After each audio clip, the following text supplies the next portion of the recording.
Hello, this is Sarah with Posh Pooch Designs, and today's video I'm going to be showing you how to make these fun little coffee cup hot pads. Now these are made out of acrylic yarn, so you don't want to use these to grab hot things out of the oven or off the stove. These are basically so you can plop them down on the counter and put a hot pot on top of. And you can make two and put them together for double thickness if you want to. What I'm going to be using them for is just decorating my kitchen. I have a coffee theme in my kitchen, and I'm just going to hang them up on a couple of hooks. And so what you're going to need today is we're going to be using our H hook today. And we're going to be using this yarn. It's called Red Heart Accent. And it's kind of, to me, it's kind of a cross between a craft yarn and just a worsted weight. It's a little sturdier so it holds its shape, but it's not as soft as some of the other yarns, and it works really great for this project. Now this is a free pattern on my blog. It's just called Coffee Cup Hot Pad, and I'll put that link in the comments so that you'll have that. But you'll find this is really an easy pattern. The coffee cups, I made these two. We're going to be using this orchid color for ours today that this flower is made out of. And these measure about 8 by 8, counting the little handle, and it works out really cool because you can just hang it up with that handle. Another thing these are good for is to make a washcloth, and if you're going to do that, I suggest you make it out of a cotton yarn. And you can also do that for your hot pads on the counter. These can also be made out of a cotton yarn, of course, because we know acrylic can melt a little if you put it in the oven. Don't put these in the oven. Don't pull that hot pot out with these, okay? Or that hot casserole dish. But if you're going to make these for a washcloth, make sure that this flower is really attached really good, or don't put it on there. It's but they're also a very great size for a washcloth. So let's go ahead and get started. I'm going to be using this orchid color for the main body of my coffee cup. And then you're going to need some brown for the inside so it looks like coffee. And you can use all different shades. If you want it to look like cappuccino, do it in a little beige color. That'd be really cool. All right, now these could also be called a teacup, don't you think? That would be fun. Make little teacups too. But like I said, you're going to need a main color. I'm going to be using orchid. You're going to need a little brown for your coffee area. And then I'm going to be using this pretty color called Pool for the flower on this one. Make sure that string's coming out. All right. I'm going to pull my screen down so you can see what I'm doing. And remember, subscribe to my YouTube channel. There we go. We've got our hook laying there. I always lay this out here because it kind of helps me know where to put my hook and things. All right, let's go ahead and get started. The first thing you're going to need to do, start my slip knot, is you're going to need to chain 13 chains. Let me pop on my glasses. 2, 3, 4, 5, 6, 7, 8, 9, 10, 11, 12, and 13. Now we're going to begin. This project is all stitched in half double crochets, and so we're going to begin with our half double crochet in the second chain from the hook, right in there, and we're going to make 1 half double crochet in each stitch across. And this is the bottom of our cup. We're going to be starting at the base and working to the top. And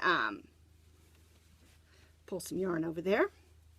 Here, let me move that on that side. Maybe that will help not knotting up on me a little. There we go. Okay, so I need 12 half double crochets. And if you don't know how to do a half double crochet, I'll show you real quick. Yarn over, go through the chain, pull a loop up. You've got 3 loops on your chain, yarn over, 3 loops on your hook, I mean. Yarn over and pull through all 3 loops. I love the half double crochet. It's kind of like when a single crochet is too small, and a double crochet is too tall, the half double crochet is perfect. All right, let's make sure we've got 12 half double crochets.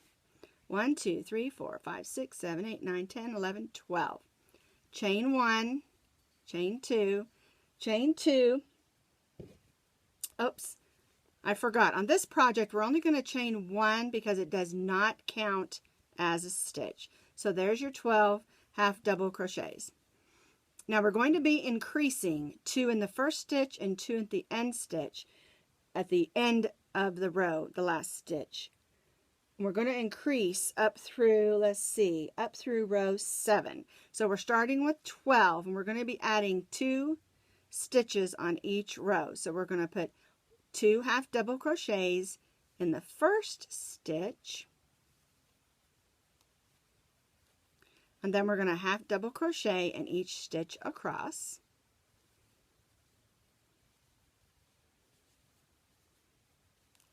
I think you'll like working with this yarn. It is a little scratchy and a little bit stiffer, but it works perfect for these kind of projects that you're not going to wear.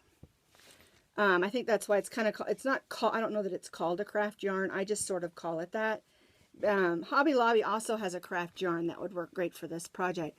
And I like to use it when I want something, especially if it's decorative, like I'm going to put it on a wreath or even for a toy for the dogs or something, because it's a good stiff yarn. It keeps its shape and it has some really great vibrant colors.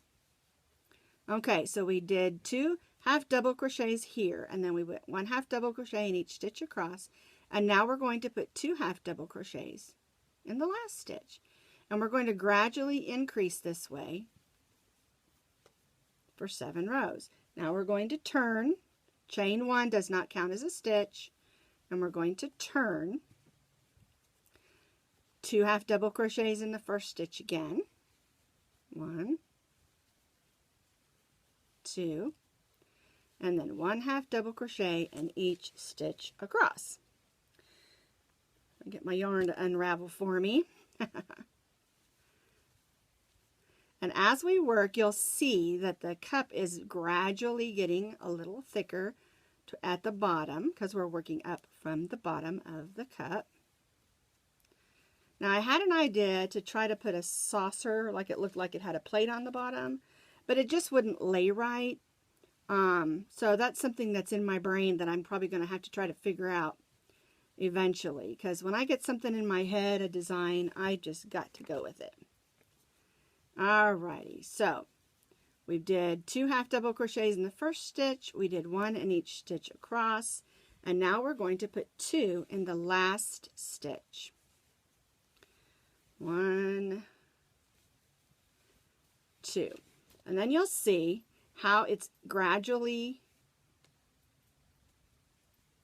getting larger. We're increasing by adding an extra stitch on each end, and you will do that for 7 rows.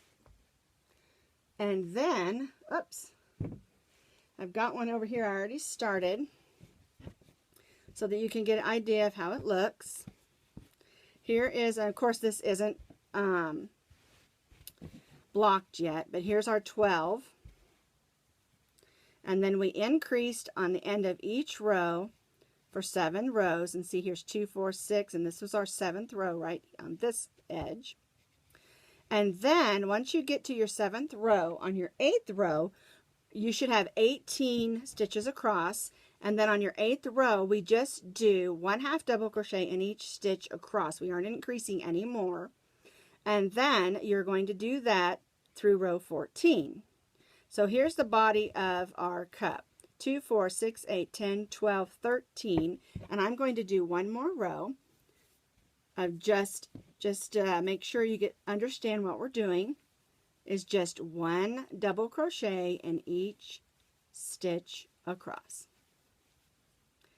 And you can see that it makes a nice sturdy hot pad. Now you can put this on the counter, like I said, and set a warm pot, or and you can also make 2 and double it up. but don't use this to reach in your oven and bring out a plate of pan of cookies or a casserole, because it's just not thick enough. Now, I do have a friend who puts a regular square hot pad inside when she makes a hot pad, but I still worry a little bit because acrylic can catch fire because it is plastic basically. So we have to be really careful when we're making these things for the kitchen. Okay, so now that we've done 14 rows, we have a coffee cup that looks a little bit like a bowl. Don't worry if it's a little misshapen, because we're going to go when we're done around the edges. Now, the next thing we're going to do is change to our brown yarn. And that's why I didn't chain one yet. And so what we're going to do is we're going to put our brown yarn through that first loop. Where'd my string go? Tuck that down. And then we're going to chain one. When you change colors in most projects, it's always better to do a chain one or whatever your chains are after you change colors. Now, I am leaving this purple yarn attached. That's one less thing I will have to add in, because when we're done, we're going to go around that and then around the whole thing. So go ahead and leave that attached. Unless it just drives you crazy, you can cut it and weave in your end. But my thing is, I think the less ends I have to weave in, the better. Okay, so we've gone up through row 14. Now we're on row 15, and what you're going to do, I'm sorry, up through 13, and we're on row 14. What you're going, on row 15, what you're going to do is you're going to chain 2. We already chained 1, chain 2. Then we're going to slip. We're going to stitch together. I tried to say slip stitch. We're not going to slip stitch. We're going to stitch together the first 2 half double crochets. And because we're going to decrease and make it a little bit rounded. So what you're going to do, put your hook through the first half double crochet and bring up a loop. Put your hook through the second half double crochet and bring up a loop. And I told you wrong because I forgot to have you yarn over. Yarn over first. There we go. Now we're going to go through and get that first loop. We're going to yarn and go in and get that second loop, and you should have 4 loops on your hook. Yarn over and pull through all 4 of those. I was trying to tell you how to stitch 2 single crochets together, but we're doing half double crochets. So we put the first 2 together, and then we're going to half double crochet across this row. And then we're going to do that again with the last 2 stitches. Lost my brown. It jumped off the table, but it should be just fine. All right, let me bring this down here so you can see. And I'm just half double crocheting across.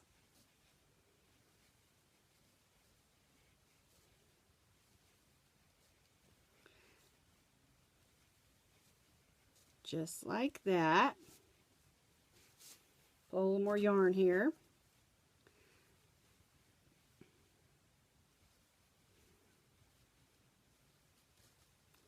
All right, now we've got 2 half double crochets left right here, and we're going to yarn over, go through the first half double crochet, pull up a loop, go through the next half double crochet and pull up that loop. Those are the last 2 half double crochets on that row.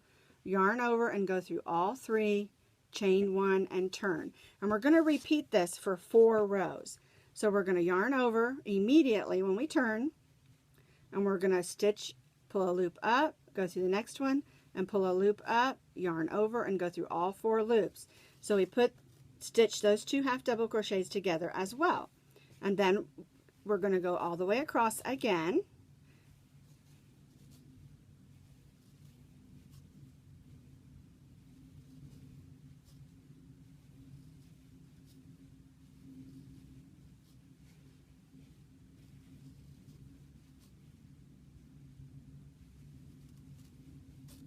Just like that.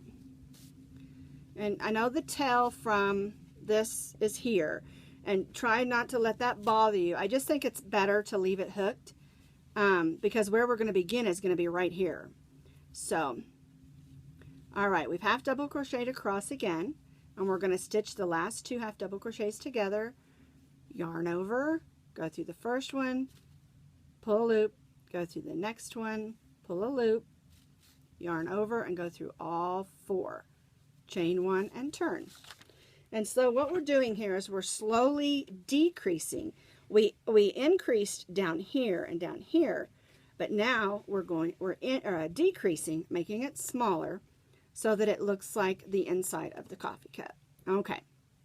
Now we're going to do the same thing. Yarn over, pull a loop through, go in the next one, pull a loop through, 4 loops on your hook, yarn over, go through all 4, and then we're going to do that again.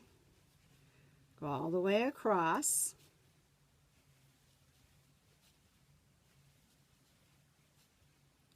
Now, wouldn't this be the best gift to give to someone who's a coffee lover for their birthday or for Christmas?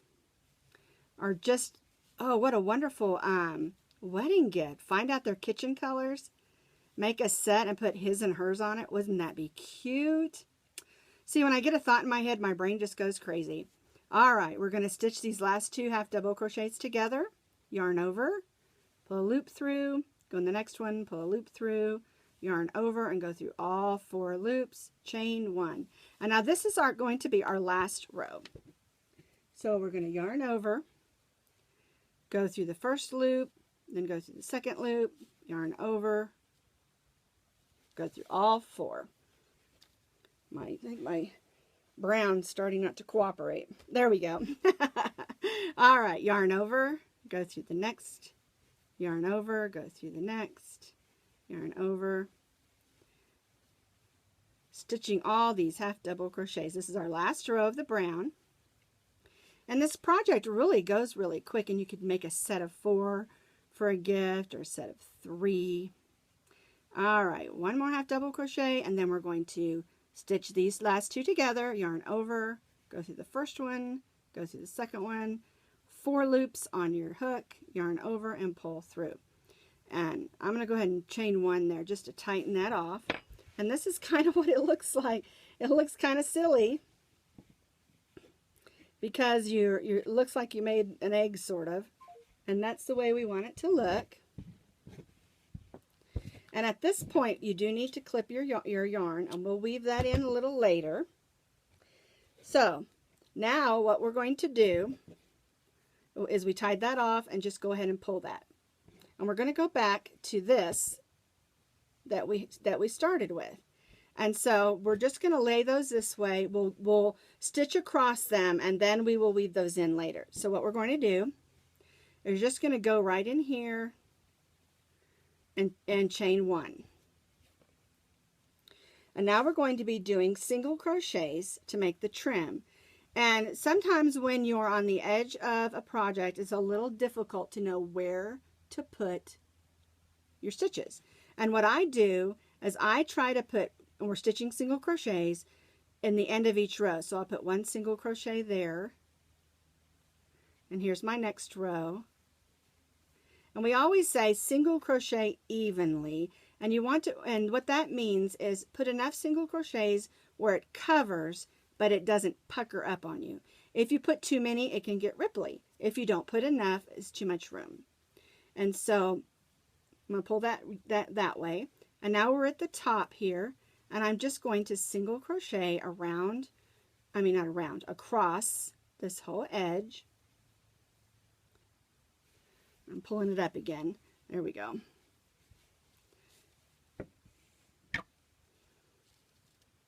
There we go. We're going to single crochet all the way around. Because we have stitches there. And then we're going to get to this edge, and we're going to do the same thing. All the way around this edge.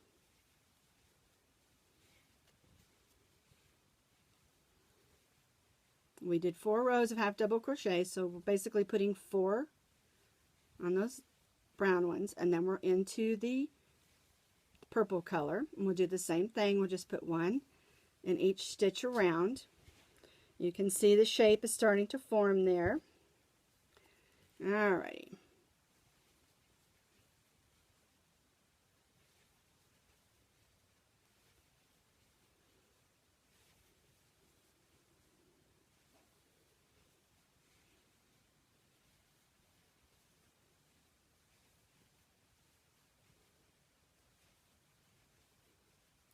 I always, it seems like no matter what I do, I like to put a crochet edge on my work, on the edges, unless there's a specific look I'm going for, because it just makes it look so much more finished, and oh, it helps it hold its shape. It just looks so much neater. All right, we're going to get to the bottom here. Just move that over, because we'll weave those in later, and we can crochet across them, but we need to make sure we weave those in later, or you'll end up with some strings, especially if you're going to wash these. All right, now we're going to put an extra one in that corner, and then we're going to single crochet across the bottom of the cup, just like that.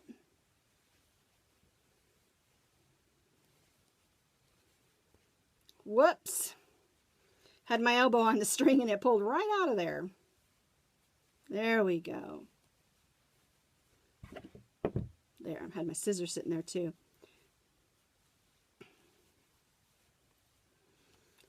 I can't wait to find out who's getting married next in my family or my friends, because now I want to make some of these for a bride and groom that say his and hers after I thought of that. All right, now we're just going to put an extra single crochet in that corner just so it goes around the corner nicely. And then we're just going to go right back up this side.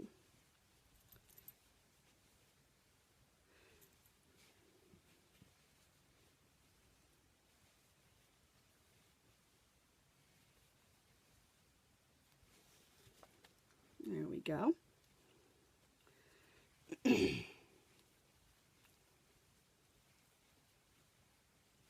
Some projects you can probably be okay to single crochet over those edges and just weave in as you go, which you can on this. But also, it's a really good idea to take your needle and just stitch those ends in between the stitches, because that will help it to hold better. Especially if it's a decoration and you're going to hang it up, it's not that big of a deal. But if you're going to use it, you want to be able to wash it without your ends coming out. Okay, so now we're back where we started. And let me get one more single crochet in there.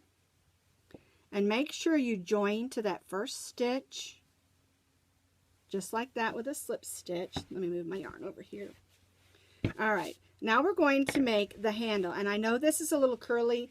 It will stretch out a little bit, and I always suggest wet blocking, which is just spraying it and laying it flat between a couple of towels. So what you're going to do to make the handle is you're going to need to chain 16. 1, 2, 3, 4, 5, 6, 7, 8, 9, 10, 11, 12, 13, 14, 15, and 16. Now, you're going to count down here 11 stitches. 1, 2, 3, 4, 5, 6, 7, 8, 9, 10, 11. And then you're going to hook right back in there.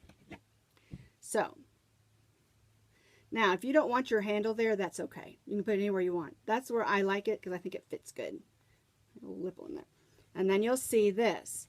And what you'll do is you'll single crochet back up here, and then you'll attach here, then you'll single crochet back down here, attach here, and tie off. And let me show you with these that I have made. That's exactly what we did. We single crocheted down here, or sorry, we attached here, you single crochet back up here, then you single crochet in the next stitch, and then you single crochet right back down here, and then attach here and tie off. And we did that with both of these. And it makes the handle good and sturdy without it being too big, because you want to be able to hang it by these handles. Just like that. Now, to make two and put them together, what I did is I made two that were the same color, and then I just laid one on top of the other like this before I put the handle on.